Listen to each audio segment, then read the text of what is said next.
Welcome to the Butterfly Mindset Podcast.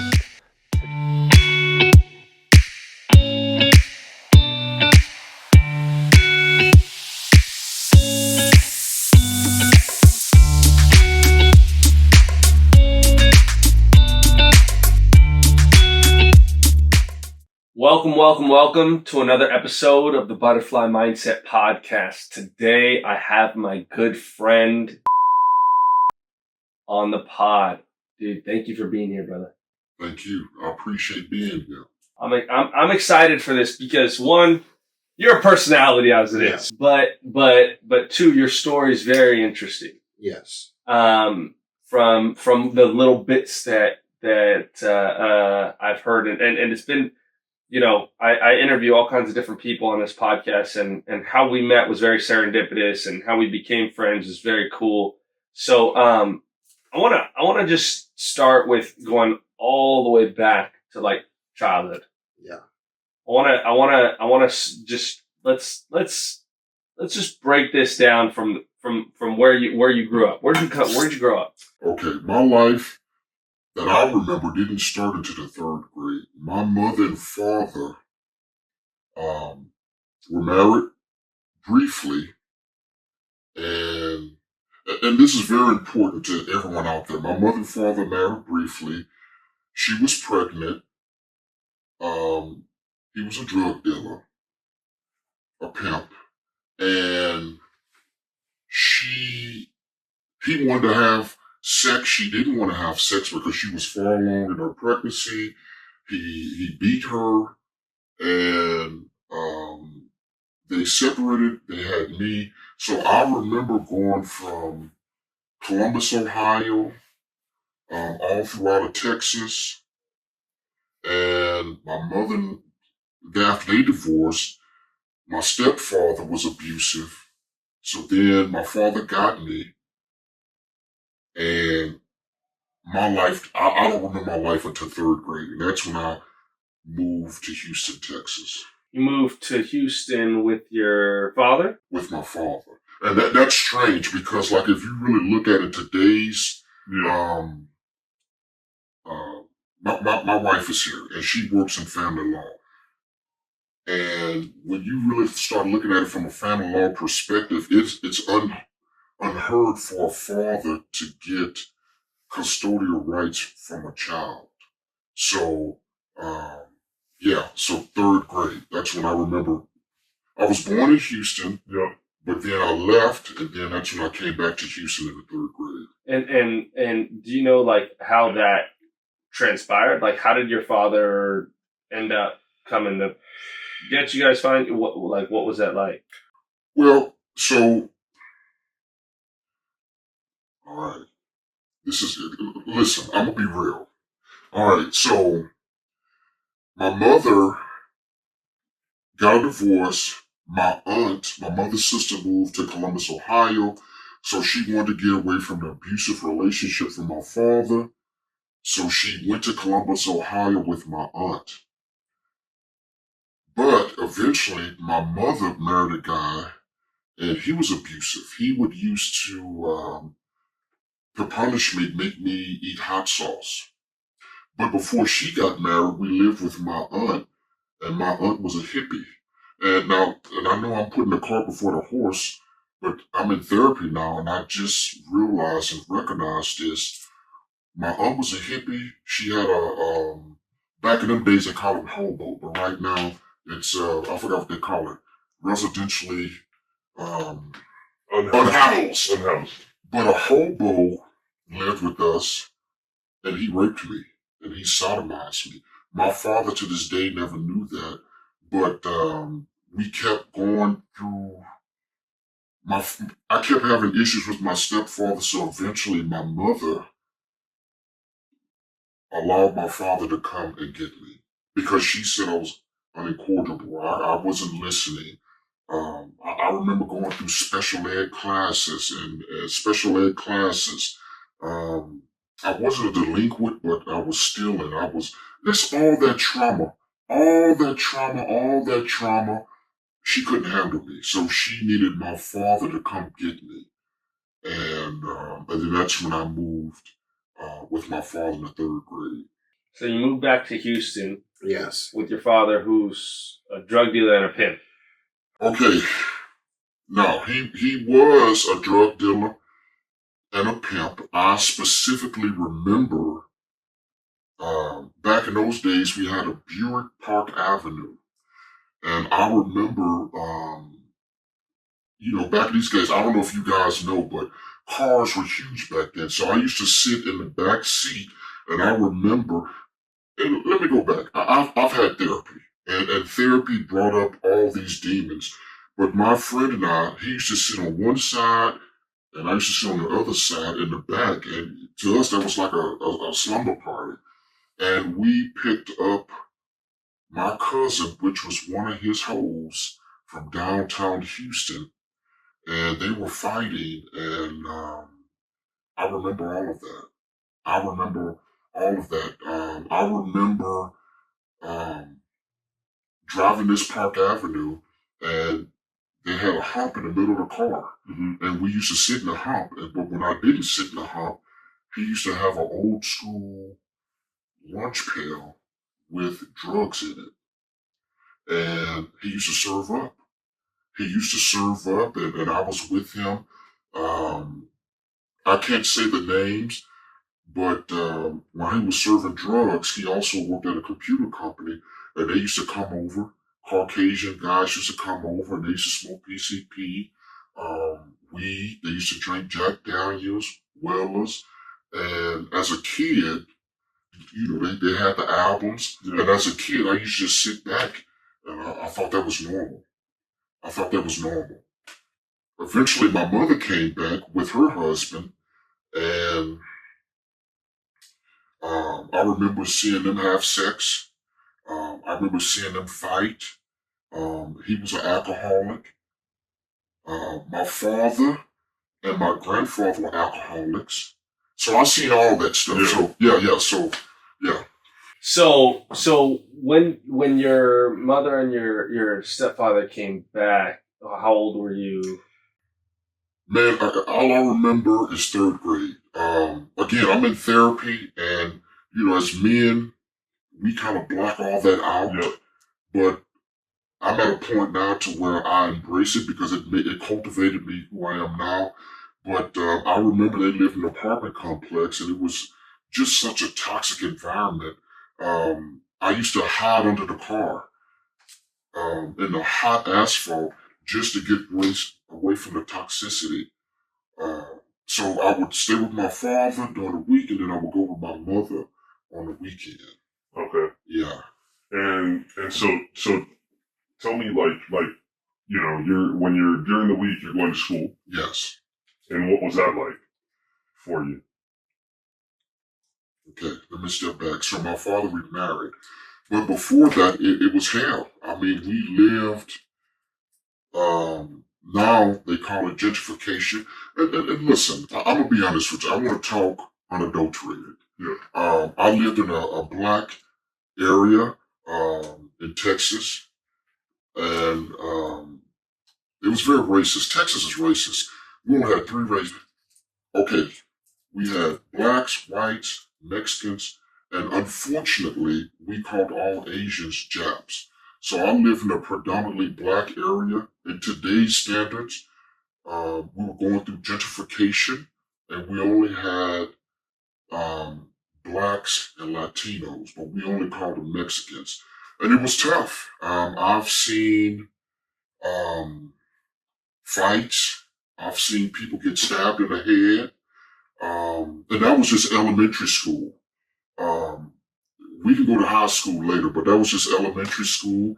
I saw drug deals, prostitution, everything. Now, growing up in like an environment like that, it doesn't seem. You don't realize that it's not normal. Yes. So, as you when was it that you realized that's not normal? You know what? Probably in high school. Probably in high school, I thought about it, but I really didn't realize it was normal until probably 2 years ago when I started therapy. Um, yeah, when I started therapy. Okay, so now let's go back. So Yeah. my mother divorced her husband because he was abusive. Yep. So we lived all parts. Did we say where I grew up at? And Houston. Yes, okay. So we went through all parts of Houston in the worst areas, but I really did not really realize that it was bad until I got to high school.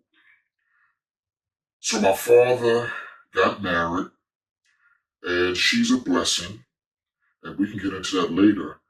So then she pushed me to go to magnet school.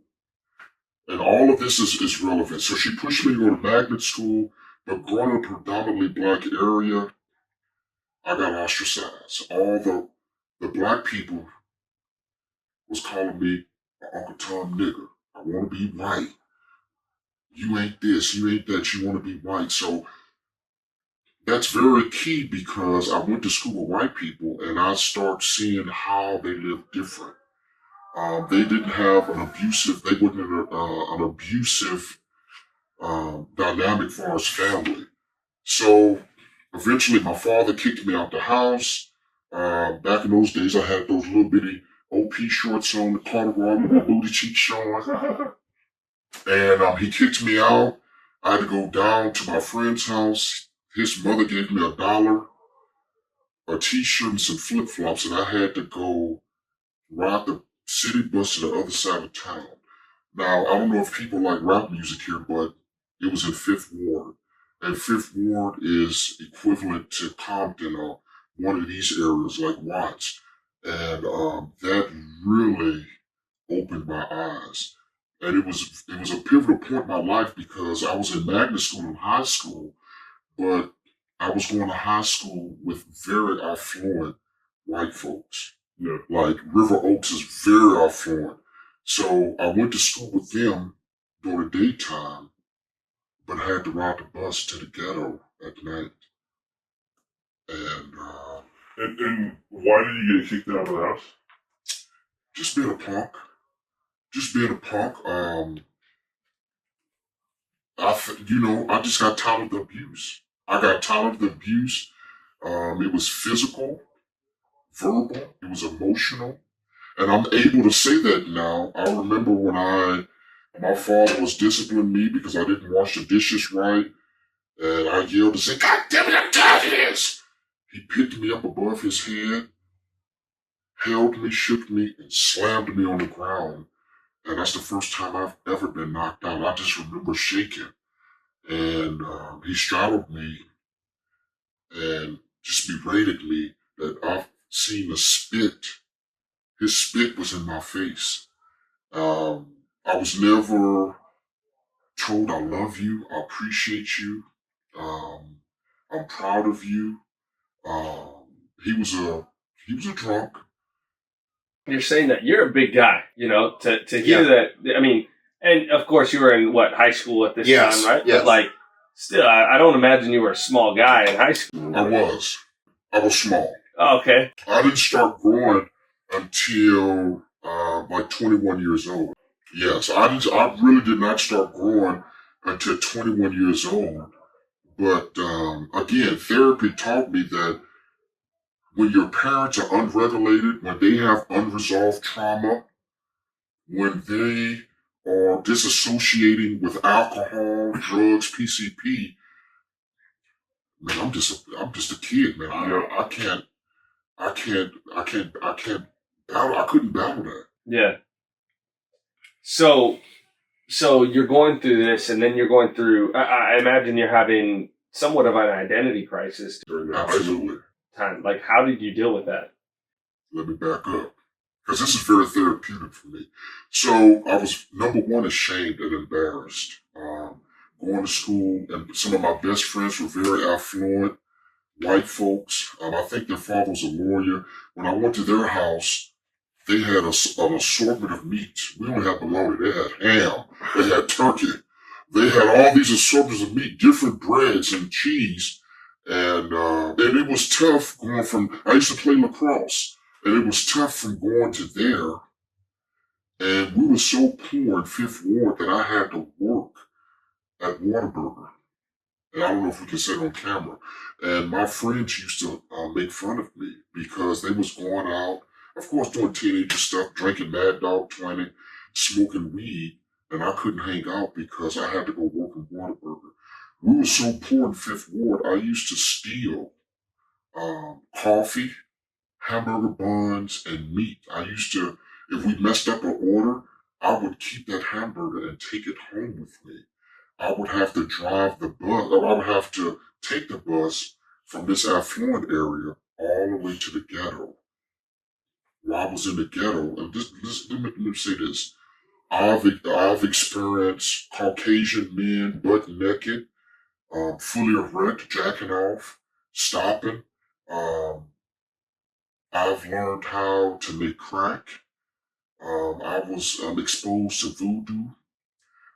They would do voodoo to protect themselves from the drug game. I've seen Cubans kill people. I was taught how to steal. Um, the adults would buy something menial like bags of potato chips, but they knew this particular store. They did not have cameras in the meat section, so they would have me put meat underneath my clothes and walk out. Um, yeah, that was. I learned a lot. I got kicked off the baseball team after looking back because I did not know how to regulate my emotions, and I seen the way my grandfather, my father, my mother, my uncles, being in an environment with a low class environment, when you see that, you don't know how to regulate your emotions. And I remember at the end of my 11th grade, the baseball coach hollered at me and I cussed him out. And I got kicked off the team. I think my senior year, I decided to drop out of school. And I was in magnet school. I got my GED quick, but I dropped out of school, and that's when I think was my epiphany that I can't take this anymore. So you dropped out, you got your GED, Yes. and then I mean, it looked like there's a point where you're growing up in basically in a war zone. Sure. It's what it feels like, right? Mm-hmm. Because you're dealing with stuff that kids should never ever see. Yes. Right, and then you finally you're like you dropped out. Then what'd you do? I was still living at my mother's house in Fifth Ward, and horrible area. It was so, and I'm gonna go back to you. It was so horrible that when my father gave me money, now in today's standards, based on your salary, you may have to give a child $500, $600, $700 a month. Back in those days, my father maybe gave me $20 a month, and I was so scared. I was so scared that the money that he gave, I would buy dollar marijuana joints to the men in the apartment complex to provide me with a security. So I decided to drop out of school. I couldn't take it no more. My mother, oh man, I feel like I'm gonna cry. My mother took me to the school. I was so embarrassed in front of my white friends because all of them was planning to go to college. And my mother signed me out of school and she asked me, am I sure? And then I went to the U.S. Army recruiter, and I think I passed the test, but it wasn't high enough. And I found a Caucasian lady to tutor me, and I had to use my money from Whataburger to pay this lady to tutor me to pass the test to get into the United States Army. Why did you choose to do the Army? Like, why did you choose to go into the Army instead of doing other things? Or again, Cyrus, let me go back. Me going through therapy, we'll talk about the Army, but I have PTSD. And this PTSD really, and therapy really allows me to open up. So I wanted to, so my grandfather and my father were military war vets. And I didn't want to go to Job Corps. Remember, I went to magnet school, middle school and high school. So I knew that I had to do something substantial. Like, I just couldn't go to Job Corps. I couldn't uh, just work at Waterburger. So I wanted to go to the military. I wanted to be a Navy SEAL. Uh, I was so scared of that environment that I wanted to get out as soon as possible. And the United States Army, they gave me um, the quickest date to go to basic training, and I had to wait 1 month.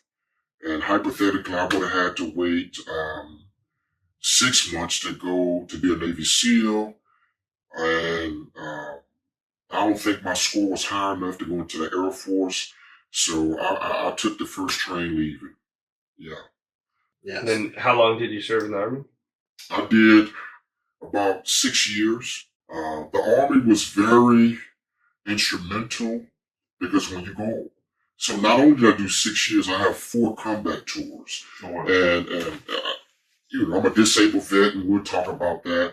I did 4 combat tours, and that was really pivotal in my life because Texas was very racist.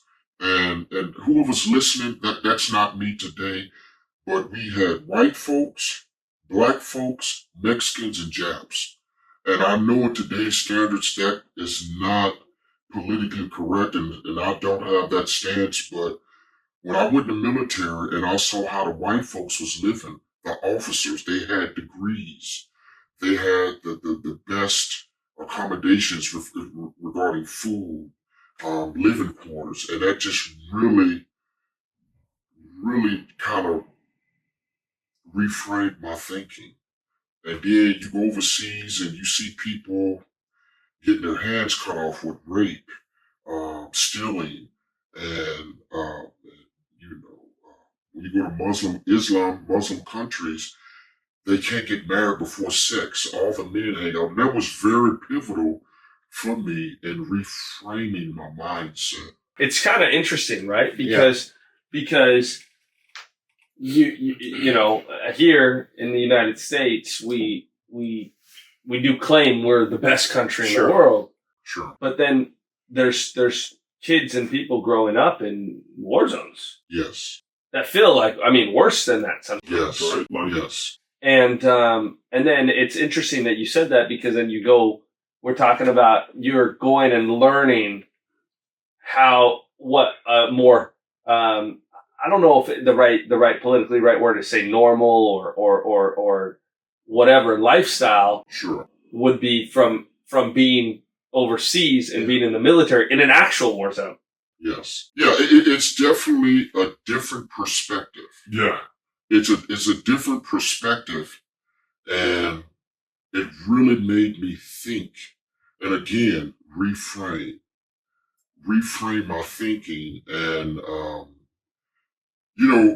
they always say we think as humans we got something bad, but when you really start looking at other people, it's not that bad. And I can tell people now when you go overseas, it's when you start thinking about Israel and the Palestinian war and all the other countries coming in. Just imagine someone in United States, in California, where right now, living through a war zone like that, getting bombed. You don't know if your building is going to get bombed. You don't know if a terrorist is going to come kidnap you. That, to me, that's very surreal. Yeah. And that's how it was for me. Yeah. It's very interesting because it feels as if you grew up worried about always looking over your shoulder. I mean, because because it sounds like you didn't really have a safe place. No. Through my therapy, and again, I really want to talk unadulterated for other men out there to let them know it's okay to be emotional, vulnerable, and sensitive. But in my journey, I left because now I realized that I was an emotional, vulnerable, and sensitive kid. Now, in, Urban Dictionary terms, I was soft. I was a punk. I was a bitch. But that's me. But some people are so institutionalized that they can deal with it. They can normalize that type of environment. But I'm here to tell you through my journey through therapy, I don't give a damn. If y'all want, I don't give a fuck. If you want to call me sensitive, emotional, vulnerable little pussy boy, I don't care. Because I was, and I am what I am. And that experience, the military and my childhood really affected me. Yeah. It really affected me. And then going into the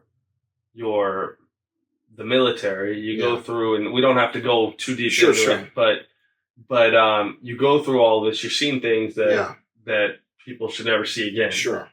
Right? And then coming out of that, what was that transition like? Again, a key word, and y'all gonna hear this often, is therapy. Men, go out there and get therapy. I smothered it. And I smothered it so much that I disassociated. And it was tough seeing dead bodies, going over there for 6 months in a heightened state, coming back. You can't go anywhere. And seeing dead bodies. We used to have to burn our shit a football field down the road, down from the site. It was traumatizing. So coming out, I was disassociating and I became an addict. And I did things to prove, dude, I was fighting. I was fighting that I was sensitive, emotional, vulnerable. And I was doing things that wanted to prove that I was an alpha man. Alpha man. My wife is here. She knows all this stuff. But certain things I can't say. But being manipulative, a womanizer, drinking and driving, verbally abusive to women, lashing out, talking bad, cussing them out, going from one relationship to another, you name it. Yeah. You name it. I was a fucking ass. Is it all right if I cuss? Yeah. I was a fucking asshole. I was an unregulated fucking asshole, and I was doing the same shit that I saw in the inner city. The same shit that I saw in the military. What was the trigger for you so you said you came back, you were an addict. Yeah. And then... Not a drug addict, but addict in addict in the sense of drinking. And addiction is wide. Yeah. You can be a sex addict. Yep. You can be an adrenaline addict. So, I'm sorry, go for it. No, so you like I said, you came back, you said you were an addict in all of these actions, right? Womanizing, so on and so forth. What was the trigger for you to sit there and say this isn't right? Because you're taught your whole life that is right. No matter what you see and read and yada yada, people learn from, especially as a child, you learn from what you see. Sure. So you were taught your whole life and reinforced that this is actually the right behavior for an adult. Sure. So what was the trigger that made you want to go to therapy, made you want to change, made you want to realize, what was that? The trigger was multiple failed relationships. The trigger was realizing that when I drank, I wasn't my authentic self. And again, my wife is here, and I love you and I respect you, honey. But I was in very horrible toxic relationship approximately 3 years ago. And she had her issues. But I think that was the first time that I really made a cognitive decision that I want a real relationship. And it didn't work out. And she introduced me to therapy. The relationship didn't work. And versus me saying, fuck therapy, I continued on that path. And I continued on that path, and it was very difficult. What was it like your first therapy session? Like you because I know as an alpha male, as someone that knows I could handle my own, my own stuff. I could do, I'm good, blah blah blah. Then going to a therapy session, it's probably scary at first, right?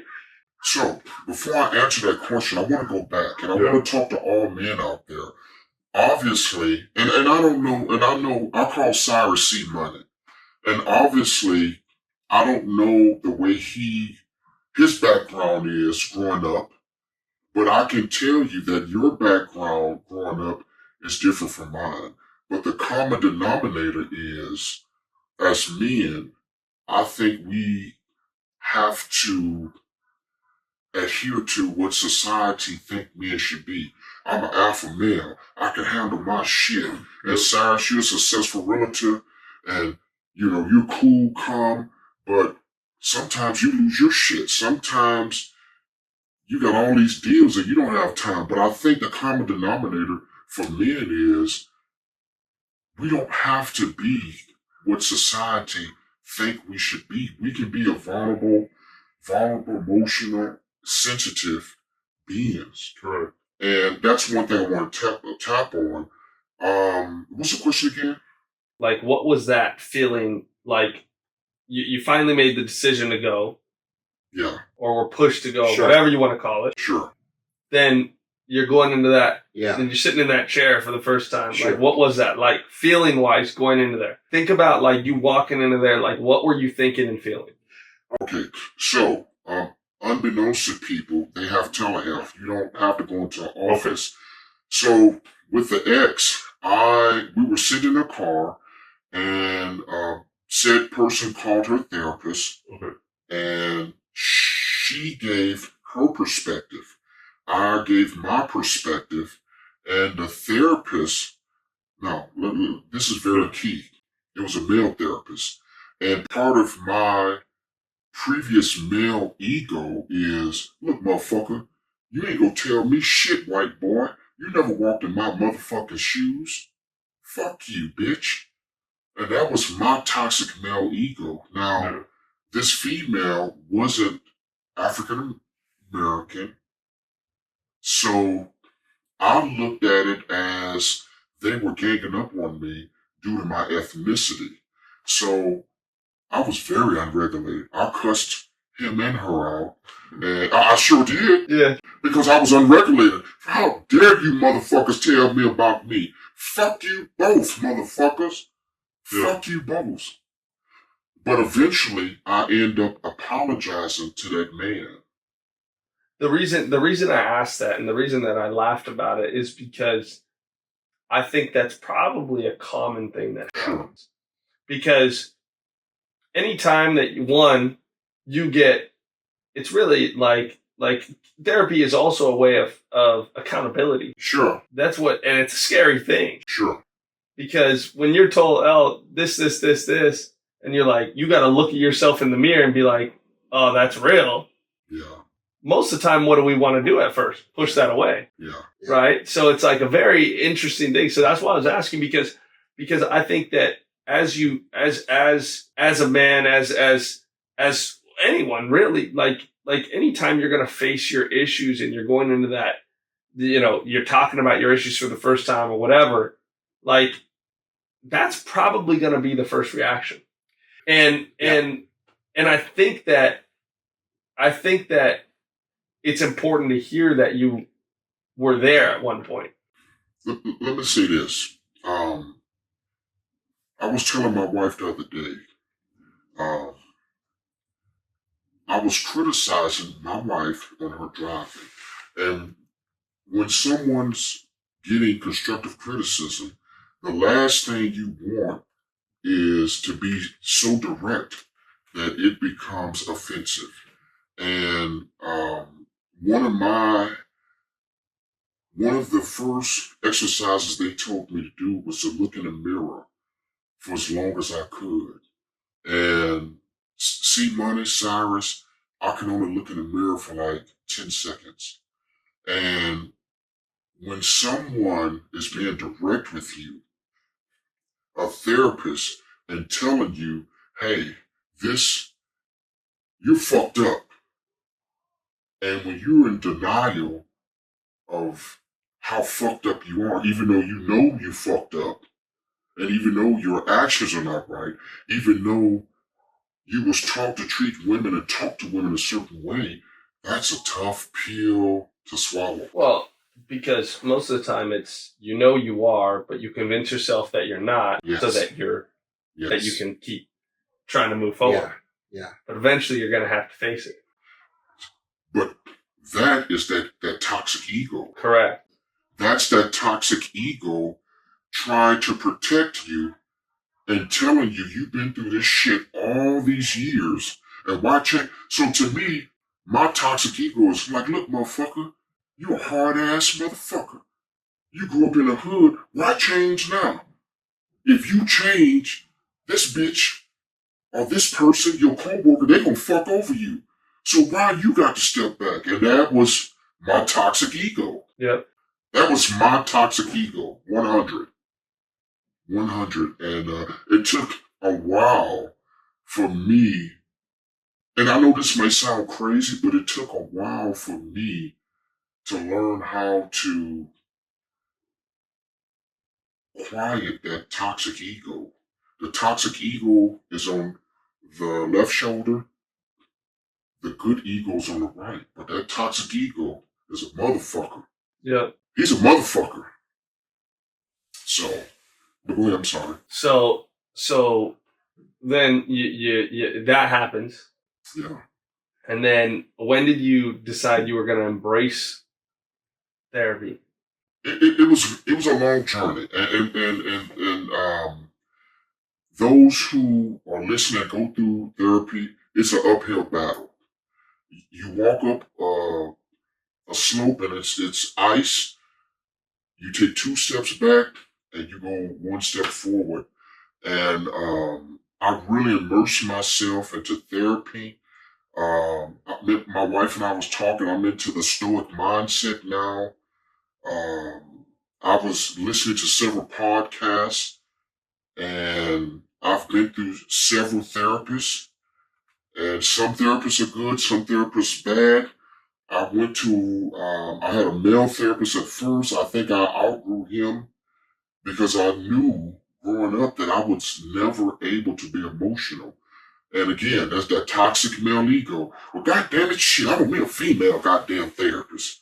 So I had an African American black therapist, and she was too militant in the sense that you shouldn't be fucking with somebody outside your race, and she was too militant. So now I have a therapist now that I jail with, and throughout my therapeutic journey, I just cried in front of you. I'm at a point now that I can cry in front of man. What I found out is because I was raped and sodomized, um, I didn't feel comfortable crying in front of men. I didn't feel comfortable being with a male therapist because I'm gonna be honest with you. Uh, Part of that societal perception of what a man should be. I don't want to be homosexual. I know I'm not homosexual, but that ego is telling me you can't cry in front of a man because you're a homosexual. You're part of the LGBTQ. Men are supposed to cry. You're supposed to be strong.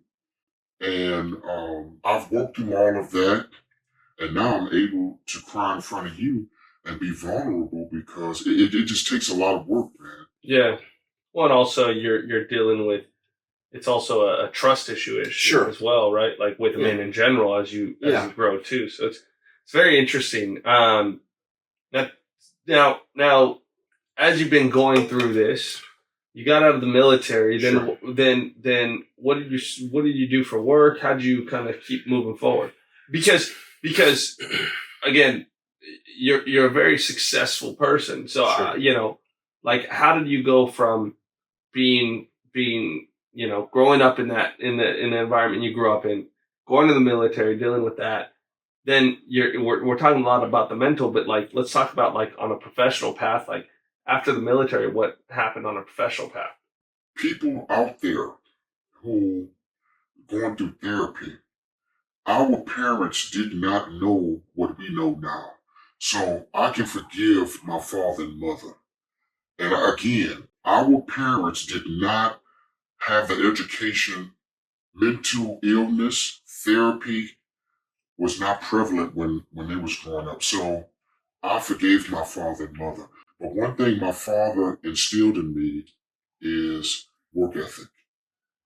And he instilled in me, um, if other people can do it, you can do it. So coupled with the fact that I was in magnet school, um, I started going to college in Houston. Um, my stepmother, she works for a police agency, and she set boundaries, and boundaries are key. And she said, if you move to California, you have to come out here and do something, um, and not have your military service in vain. So initially, I wanted to be an actor. I had a son, and I continued my education. And and I know I shouldn't be thinking about my classmates, but I really wanted to have education. So with that said, I got two associates, um, a bachelor's degree from a very well-known local college, and a master's degree in business administration with an emphasis in sports management. And yeah, I did that all in California. Why'd you do I didn't know it was in the emphasis in sports management. Why'd you do that? Okay. I don't want to get sued, but I initially came out here to be an actor. That didn't work. So because of what I did in the military, communications, I worked that in Houston. I came out here and worked communications for a very well-known um, television company in Central City. I will say that. And I did that. And I wanted to be upper management, so I got an emphasis in sports management. And again, man, I could have been in upper management, but my toxic male ego made me fuck that up because the toxic male ego. I'm a black man. I went to this school. I got a master's degree. You gonna promote me? And in that business environment, that's not conducive. That's not how it works. Yeah. Yeah. Yeah. So then you go from there and then you go into law enforcement. I'm in law enforcement now. And again, I don't want to say names. I was a local in Southern California. I worked for a very well-known large agency for approximately 10 to 11 years. And it's funny. Before I went to that agency, I wanted to be FBI, um, FBI, ATF, DEA, and I even applied for the Secret Service. Again, that toxic ego, um, I qualified, but I didn't study for the test, and that fucking test for the Secret Service is hard as shit. I hope so. Yeah, that fucking shit is, I'm like, I got a master's degree. And so I failed that test. The FBI never contacted me. Never contacted me because I think they either wanted doctors, lawyers, accountants. I got to DEA and I got disqualified at the last minute. So I decided to go and do patrol at this prominent local agency for 10 to 11 years. Okay. And then how'd you end up doing what you do now? What do you do now? I'm an undercover special agent. I can't name the agency, but I started off with Medi-Cal fraud. Then I did counterfeit, money laundering, tax evasion, and right now I'm an undercover, basically narco, um, narco special agent. And yeah, that's all I can say right now. That's all I can say. Yeah. Yeah. So I mean, what is that? What does that entail? Well, it entails, narcotics is like trends. You got crack cocaine, you got opioids, you got marijuana, you got spice, and chronologically, I'm not naming their prevalence from the 80s to now, but it's combating narcotics and the infiltration of narcotics in America. And right now, the prevalent thing is fentanyl. And fentanyl is a synthetic opioid. Fentanyl now is more sought out than heroin because heroin is natural. But with something synthetic, fentanyl is in oxycodones. We just had something saying that fentanyl is now probably in marijuana, cocaine, meth, and fentanyl is really affecting the United States right now. So yeah, I do all of that stuff, combating that. So I think it's kind of interesting, like just knowing that your background with your dad being a drug dealer, Sure. and now you're combating Yeah. against that. Like, how does that feel? Like, is that like have you ever thought about that? Let's go back. My mother with my stepfather had a child. And while I was in the military, another aspect of it is when I was in the military, he and I were in cahoots because while they were in the ghetto, he was taking care of mama while I was over there playing army. Well, one of the reasons why I got out the military is because he was a drug dealer and he got killed. Well, they both came out. They both had weapons. His weapon misfired and he got shot point blank range with a sawed-off shotgun. So that's when I decided to get out the military. I'm sorry. You're all right. You're all right. With the therapy, I really haven't processed that yet, man. I really haven't processed that, man. And so let's go. Oh man, You're good. Take your time, brother. so now we're going back to.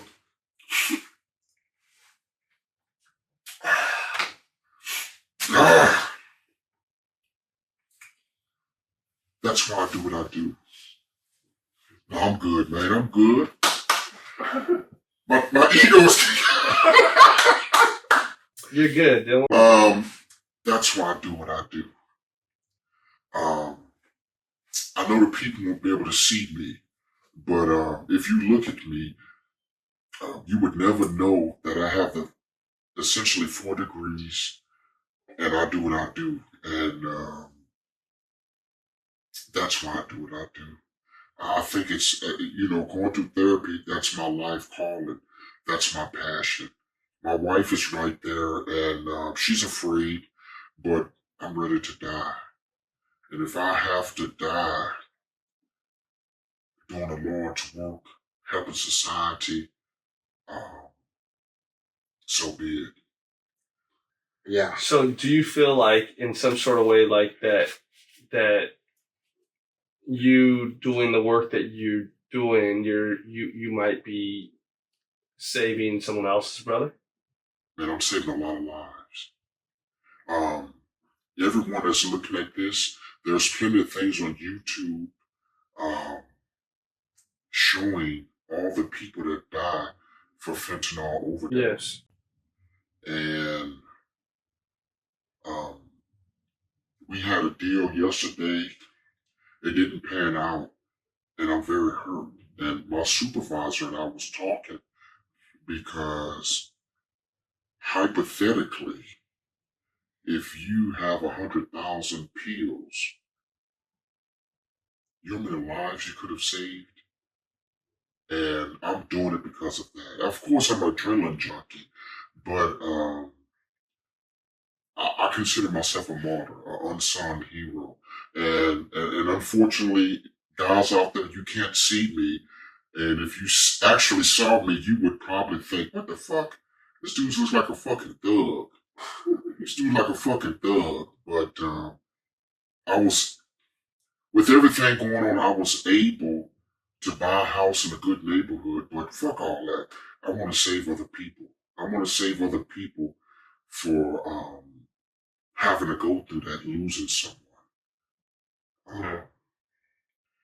And people out there, if you know someone that's doing fentanyl or any type of other drug, these guys are, you don't know, you can get from 0.2 milligrams to 8 milligrams.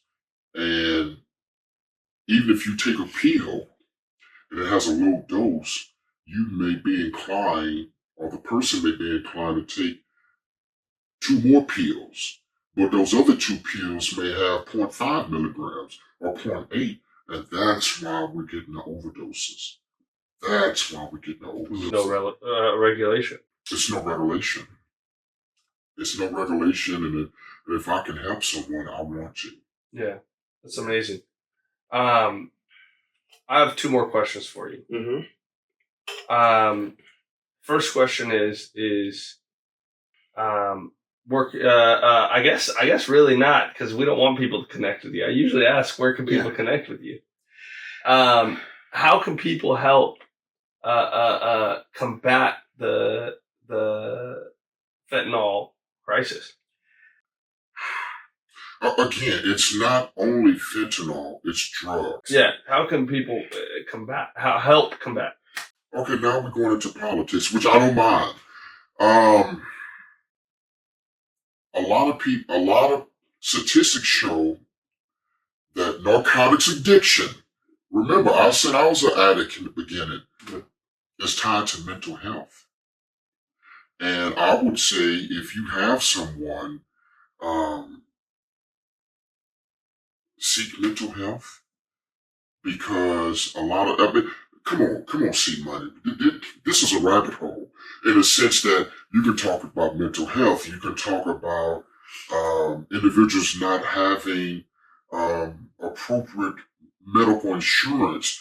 You can talk about, you can go to what trauma did those people have to get to this state. Yeah.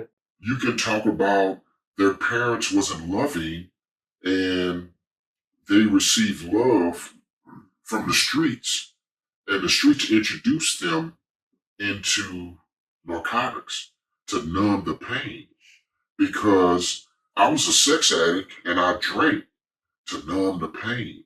Yeah. That's a tough question, and I don't know how much time we have, but at least try to talk to these individuals. We have to give them proper housing. I grew up in a crack epidemic.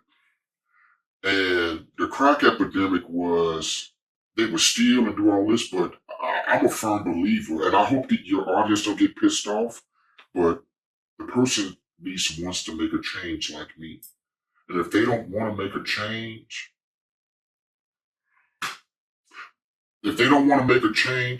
maybe approach them and talk to them and convince them to want to make a change and want to be better. Because I could have just stayed in the hood. Do you think part of that is acceptance of who they are at the moment that they are? Like I think about this like someone going through that they're addicted to XYZ Sure. drug. Like a lot of it, they probably feel isolated at some point because their loved ones and everyone pushed them away. Sure. Do you think there's some sort of like allowing them to feel accepted to then have the feeling of change, or not even their loved one push them away? They probably push their loved ones away as well. Yeah.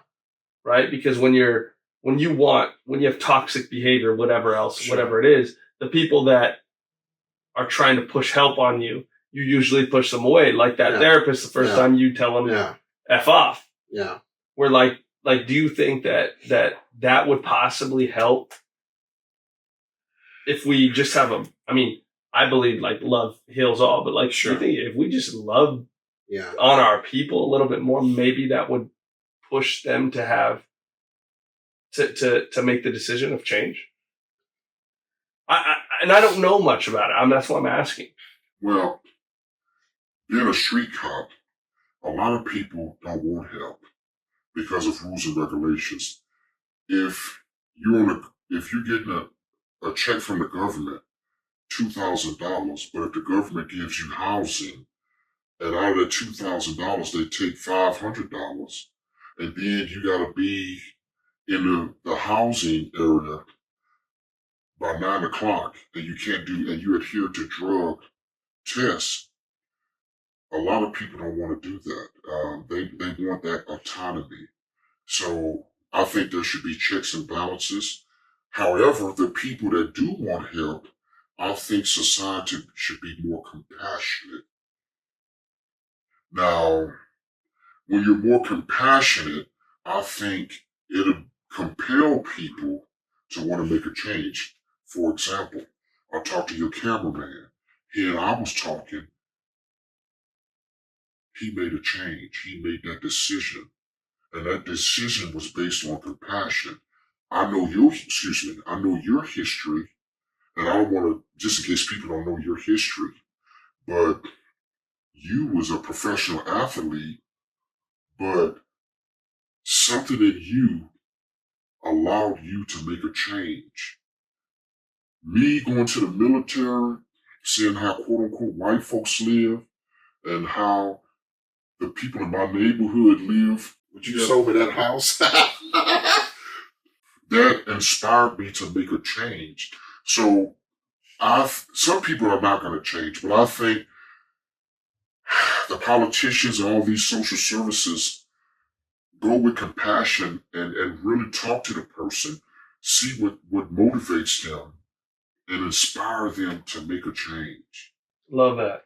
I love that. And then my last question for you is, there's a young man out there that has gone through a lot, has dealt with a lot, and wants to make a change, but doesn't know how to go about finding therapy or anything like that. Like, what advice would you give him? Brother, and I'm gonna look in the camera. Brother, find somebody. My wife and I was just talking about this, whether you read books, religion, whether you go to a therapist, the common denominator is find a way to debunk your toxic ego, find a way for inner peace and motivation. And if you got a message, Cyrus, I can help find someone. It doesn't make a difference what ethnicity you are, because every ethnicity has trauma. No matter if you're affluent, you're going to have trauma because your family's going to want you to adhere to certain standards, whether you live in the ghetto and you got to be tough for the homies. It doesn't make a difference. Find a pastor, go to therapy, social services, and if you can't have any success, reach out to Cyrus, see money. Trust me, he's a cool dude, and I'll help you. I'll help you find the resources to reframe your mindset. This is a beautiful world out here. And when you reframe your mindset, you can enjoy all the fruits of this tree, the world. I love that. I appreciate you. Thank you so much for being on today, brother. Oh, bro, no problem, no problem.